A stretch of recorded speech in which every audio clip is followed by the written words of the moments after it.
Okay, so let's look at staking, proof of stake, and delegated proof of stake.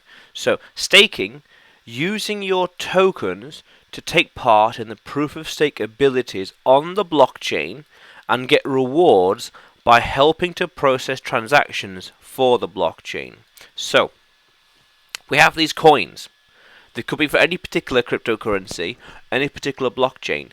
Now, the way that the new blocks are made and the transactions are processed is by having computing power, or in this case, coins, dedicated to that specific instruction, to that specific protocol, to that specific command.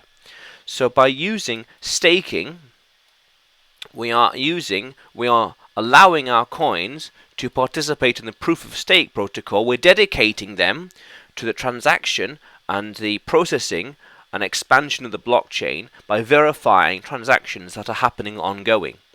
So staking is the term used to take part in proof of stake ability, proof of stake functionality.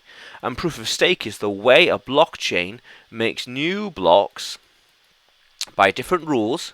Some have 1 minute blockchains, some have 10 minutes, some have 5 minutes, some have anything for 30 seconds, and whether randomly or by age of state coins. So some rules would be these two people have coins staked and earning a reward. They're staking them.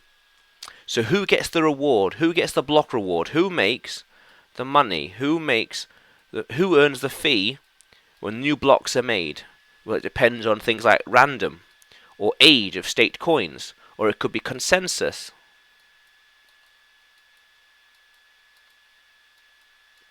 Or trust.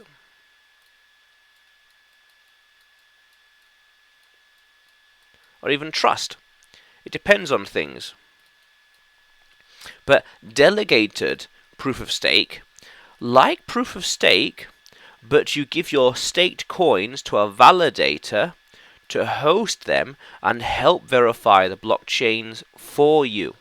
So rather than you needing specialist computer hardware, software, hardware, machines, a mining rig,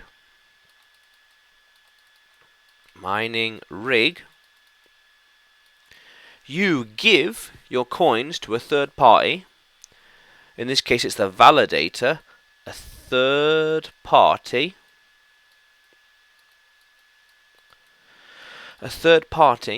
and they do all the heavy lifting for you. You give it to them, they host it, they manage it, and they process it through their website, through their infrastructure, through their mining rig.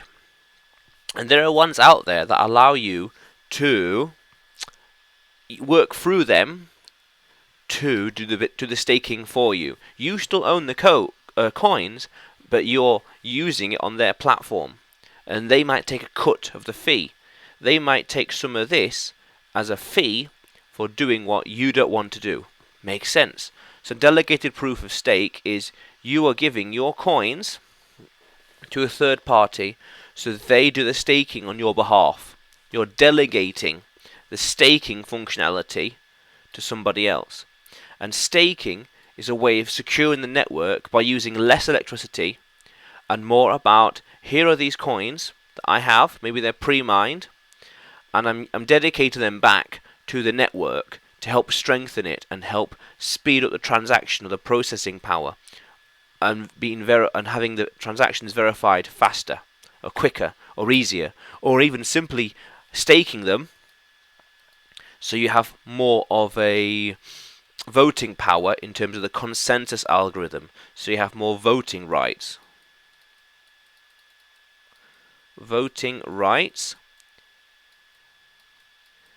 In terms of private governance.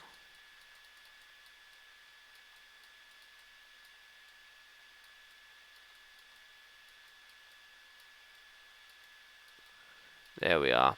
Private governance. How the rules are made and enforced on the blockchain. How cool is that, language explorers? Let's keep exploring.